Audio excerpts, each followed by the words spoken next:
Hi guys. So to respond to the discussion of parental conflict in the video that we watched, some of the key points in that video that I noticed were the importance of kind of communication, coach-parent communication, player-parent communication.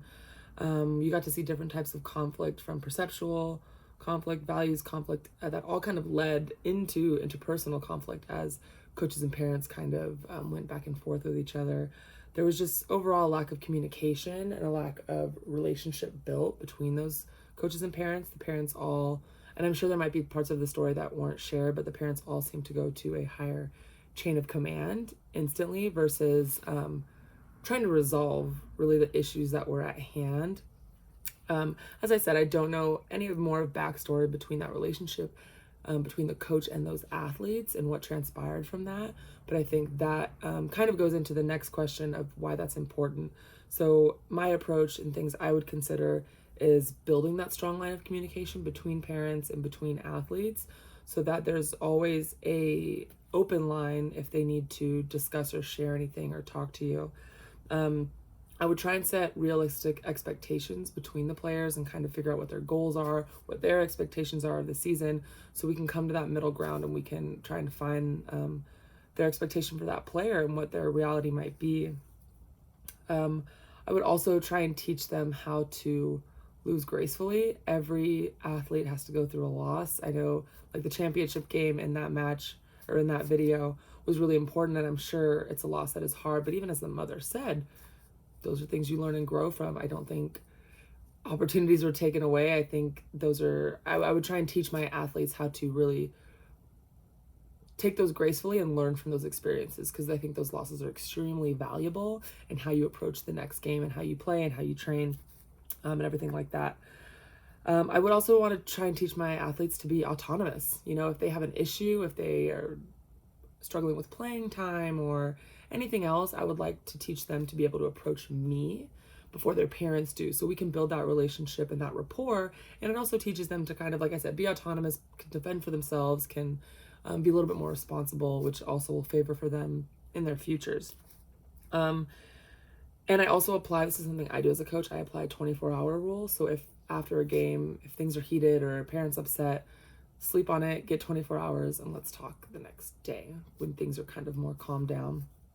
Some of the suggestions I would give for those coaches, there's a few. I think early on, before the season starts, there needs to be a pre-parent meeting. I think parents and coaches should have a full communication, a full line of communication, and should be able to hash out those issues, and the coaches can kind of set out their expectations for the season. So parents kind of already know out the gate how that season's going to pan out, what those coaches expect from their athletes.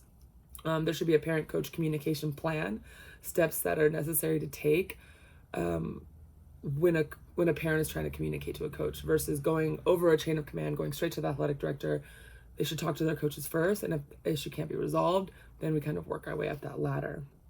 All parties should understand that communication, so including the athletes, including the coach, the parents. There should be an understanding between all parties. You really want to try and build trust as well. Like, building trust between parents, coaches and parents, really helps to, I think, resolve a lot of issues at hand. If there's respect built, parents are probably less likely to go up higher in the chain of command and, you know, turn things into a pretty negative manner. Especially those parents that might be a little bit more difficult to deal with. You really want to try and build trust and build a strong relationship with those parents. Let's see. Be proactive.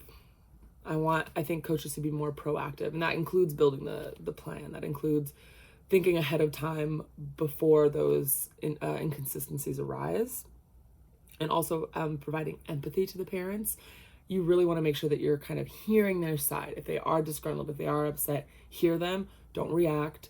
Just listen to what they're saying and try and view it from their point of view, and really try and get to the issue at hand. If there's an underlying issue that's leading to the interpersonal issue, try and resolve, you know, the issue that's kind of at the head. And lastly, setting an example. You know, you want to set an example for these athletes to look up to. You are their leader. They are looking for you for inspiration. You want to be able to set an example for them. And also create events, create events that help build those trusts. Whether it's player versus parent games, scrimmages, little fundraisers, where parents can feel more involved with the team and not just kind of from the sidelines. Because I think a lot of parents try and live through their kids and push their own beliefs onto their kids, but you really want them to see their kids in their environment, doing their own thing, and just building those relationships. So yeah, that is my advice to other coaches in the field. That is advice that I hopefully intend to take on and learn and grow from as well. Thank you.